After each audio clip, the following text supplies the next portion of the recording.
กองเข้ามามุมมองเลยกอง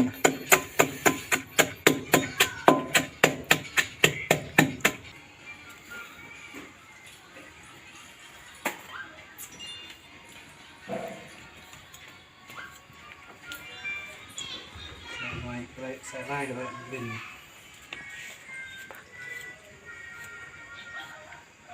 ทำทุกสดให้เบิ่งเลยมัน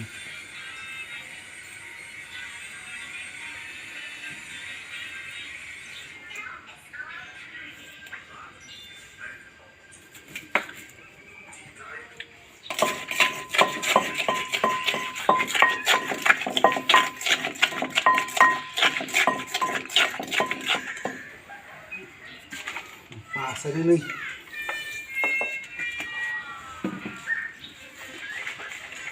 ปลาเรียก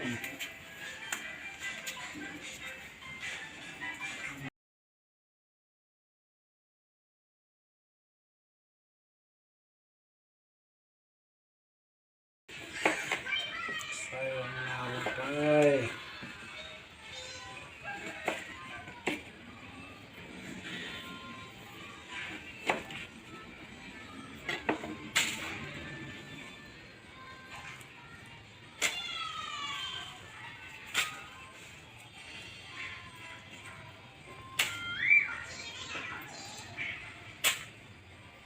ส้มห้อยมะนาวส้มมดเสียกินทานโควิดเนี่ยนะโควิดแพร่ระบาดไล่หดสิบนี่เลย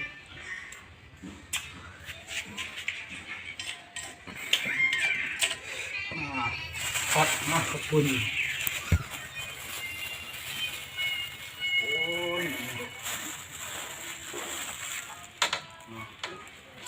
ลงไป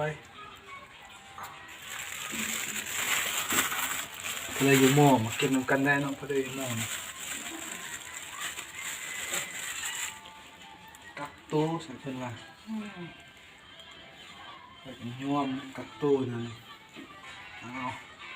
ใส่ลงไป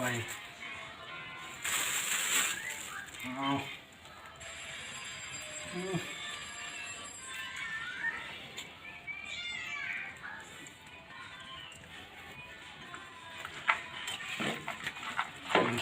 ลองดูมันเป็นอะไร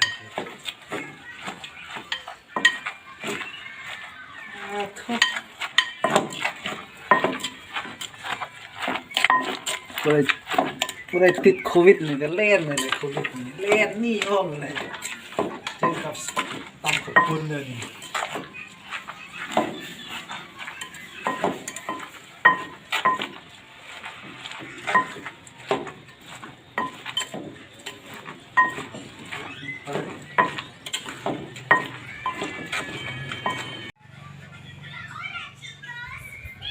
สบายดี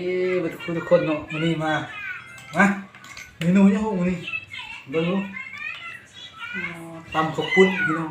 ตำข้าวปุ้นต้านโควิดสิกินพ่อเฮ็ดเลยลูก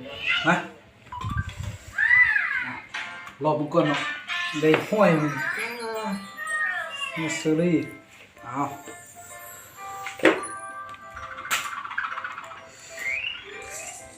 คำนี้ง่ายรถคำวิทย์เพื่อทุกคนที่กำลังเฝ้าโลอันฟังอันข้าวนี่คืออีโควิดเนาะอีโควิดมา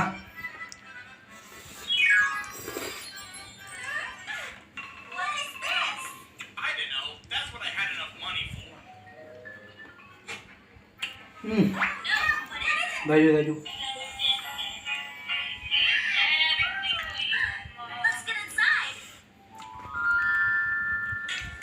เพชรพี่น้องเบิ่งซี่นี่ก็ฮู้นะห้วยตัวบักย่างห้วยฝนตกเอาอยู่หน้าและนำเข้าหน้ามือเด็กห้วย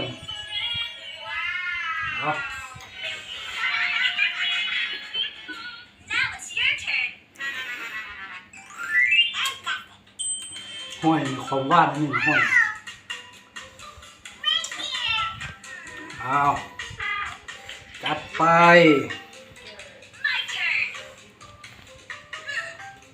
ตรงรอยยังไล่พี่น้องใส่เพชรนี่ให้อีโครวิทเล่นนี่เลยเอา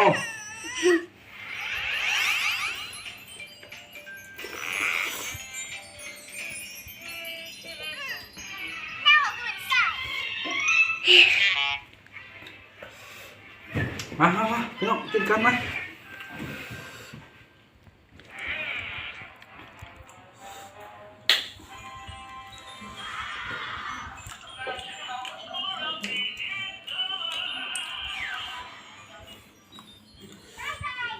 หยุดนะครับ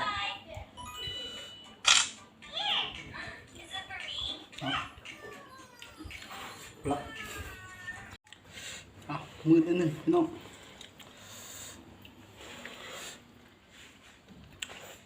มือ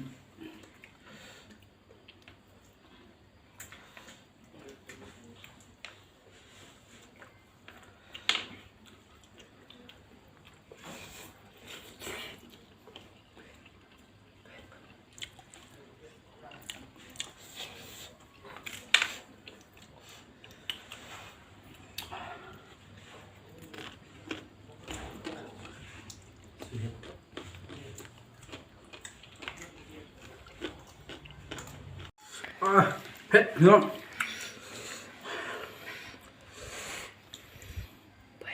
ไหวแล้วตอนนี้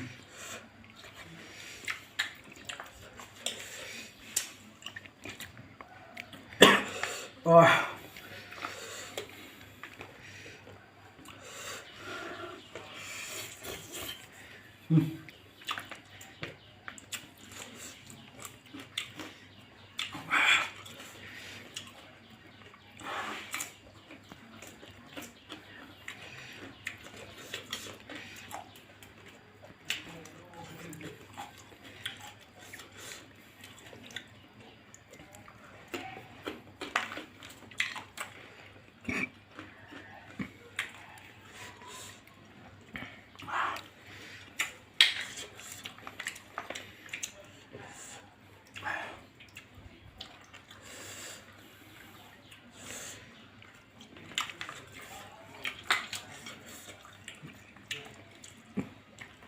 หมดพี่น้อง